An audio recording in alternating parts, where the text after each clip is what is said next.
Hi friends, Todd here of counseling. This is like my sixth take of this video, so we'll see if we can get through it this time. Turned off everything that's going to make a beep or a sound, so we should be good. We have so many new people in the building, and this year got off to an interesting start, and it's been a roller coaster, as all of you know. Lots of anxiety in our students, lots of other issues that are going on. We thought that it was important to reintroduce this to everybody so that you're aware that it exists, and I'll give you some basics on how to use it. So this is our student support flow chart. I will send out a link to all of the staff along with this video so that you have this. I suggest you save it someplace. Use that fun little star button to make sure that you can always locate it when you need to. A quick tutorial. It's really straightforward. There are 4 boxes across the top: climate, academics, social emotional non-emergencies, and then social emotional emergency form. Each one of these is connected to a form down below that goes directly to our restorative advocates for climate issues, to your counselors for academic issues, directly to social workers for social emotional issue. And in the case of social emotional emergencies, obviously you're not going to fill out a form. You should contact a social worker or a school counselor immediately. If it's after hours and you've got some information, whether a student texted you on your Google Voice or some other method, there are contacts for administrators down here as well. I can't stress enough, if you suspect a student is going to harm themselves, suicidal ideation, or harm somebody else, we need to know about that immediately. We can't wait until the next day or the next week to take care of it. If it's a medical issue, there's contact for Gina down here at the bottom. Some other things I want to point out: there are our links for emails to each one of our restorative advocates. We're going to have a full team soon again, thank goodness, as well as for our counseling team. Eiley will be back on December 13th. Thank you. To our social workers, our family liaisons, and then there's also links to our special education coordinator, Jane Karpowski.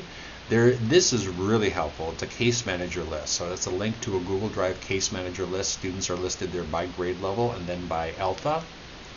Also, our ELL department lead, Billy Men. So in case you've got questions about special education students or ELL students, those are also right here, easy for you to get at. There's a link to the collaborative as well. This is a referral form. This does need to go through social workers. If you weren't aware, we do have an in-house counseling team through one of our local universities. Students are getting their licensure in family therapy. So we have the ability to sign students up for individual counseling sessions, and they also do family sessions as well. So good information if you haven't heard it. Finally, there is a link to our student support team referral form. This would be used if all other venues have been exhausted and it doesn't seem to be changing anything. So let me show you very briefly.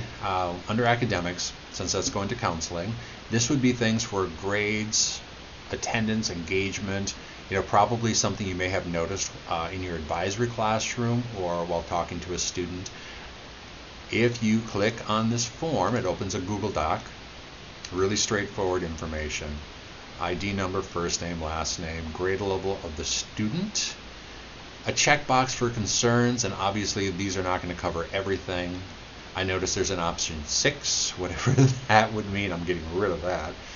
There's an other, so in case this is not covering what's going on, we ask you for a very short narrative of what your concerns are, what you've noticed, and then who it is completing the form so that we can get back to you or maybe ask some more questions if we need to. You submit that form once it's done, and that will go directly to the counseling team, to me, and then I'll disseminate it to the correct counselor. The same thing goes for social worker. This will go directly to Mike Riesig, who is the lead social worker this year. This would go to one of the restorative advocates, who would then disseminate it to the correct grade level as well. So hopefully this will be helpful to you. Again, I'll share it out. If you've got questions, please let me know. Thank you again so much. We've been receiving many emails regarding students. You guys are doing a fantastic job. Keep it up. This is maybe an easier, faster way to get that information to the people who can support the students most quickly. Thanks a lot.